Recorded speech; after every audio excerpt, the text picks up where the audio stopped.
पर हमें सबसे ज़्यादा मतलब नहीं।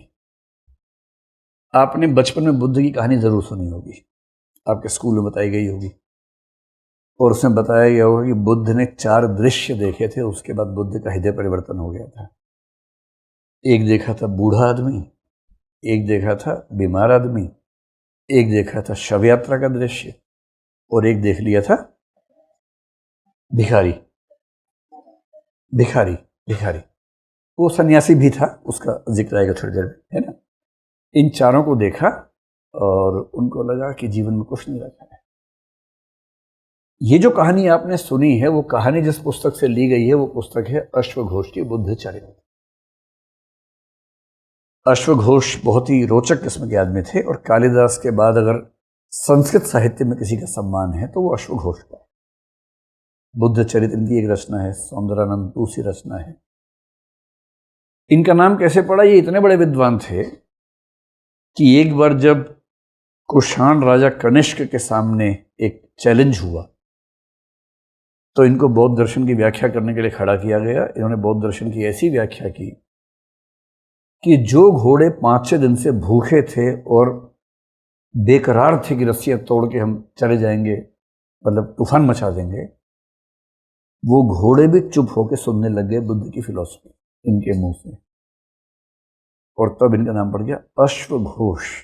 अश्व भी जिनका घोष सुनते हैं, जिनकी घोषणाएं सुनते हैं, जिनकी बातें सुनते हैं, इतने बड़े विद्वान थे। लेकिन अश्वघोष का संबंध है महायान परंपरा से। अब मैं आपको एक मोटा सा अर्थ बता रहा हूं ताकि आप जब भी मैं हीनयान महायान बोलूं, हल्का हल्का जिक्र रहेगा, आप समझ जाए। हीनयान का मतलब है जो बुद्ध ने कहा था उसके नजदीक, लगभग वैसा ही। और बुद्ध भगवान को, आत्मा को, परलोक को आमतौर पर नहीं मानते थे, केवल निर्वाण की बात मानते थे। वो कैसे मानते थे हम समझेंगे। निर्वाण और पुनर्जन्म 2 चीजें मानते हैं, वो हम समझेंगे कैसे मानते थे। महायान आते आते लोगों को लगा कि भाई मजा नहीं आता उसके बिना, कुछ तो होना चाहिए उधर भी। तो महायान का मोटा मोटा मतलब है जिन्होंने बुद्ध की परंपरा में परिवर्तन करके भगवान, देवता, वो सब थोड़ा ज्यादा करना शुरू कर दिया।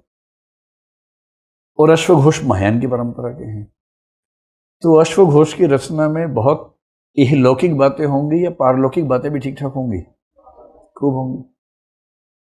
और अश्वघोष की कहानी इतनी प्रसिद्ध हुई, इसमें कुल मिला के 28 चैप्टर थे, जिनमें से 14 चैप्टर ही मिलते हैं, बाकी 14 गायब हो गए हैं 15 से 28 तक। पर मजे की बात है, इस पुस्तक का अनुवाद चीन में हुआ। इस पुस्तक का अनुवाद बहुत सारे देशों में, म्यांमार में हुआ, चीन में हुआ, तिब्बत में हुआ। उनमें पूरे 28 चैप्टर्स हैं। तो बाद में उनके चैप्टर्स के अनुवाद वापस करके हमने देखा कि अश्वघोष ने क्या लिखा था। और अश्वघोष को पढ़ने का बेसिक मतलब है महायान की निगाह से बुद्ध के जीवन को समझना। और ध्यान रखना है, अश्वघोष ने बुद्ध को अपने सामने देखा नहीं था। अश्वघोष का समय 2nd सेंचुरी एडी का है, 1st और 2nd सेंचुरी एडी का है। बुद्ध की मृत्यु के लगभग 550 साल के बाद अश्वघोष लिख रहे थे।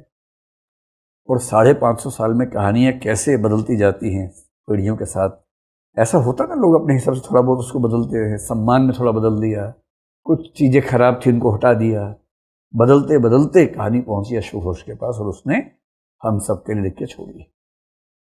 एक किताब ललित विस्तर सूत्र है, ये भी महायान की है, ये अश्वघोष से भी थोड़ा आगे है कल्पनाएं करने में। इनके हर बात में देवता आते ही आते हैं, जबकि बुद्ध कह रहे हैं कि देवता नहीं होते। और बुद्ध की जीवनी में आप इन दोनों पुस्तकों को पढ़ेंगे, हर जगह आपको देवता ही देवता नजर आते हैं। जातक कथाएं मैंने पहले ही आपसे कह दिया कि वो खुद्दक निकाय का हिस्सा, तो हमने उसको जिक्र कर दिया। तो मोटी मोटी बात, एक कहानी बनती है त्रिपिटक से, जो थोड़ा सा रीजनेबल कहानी मानी जाती है।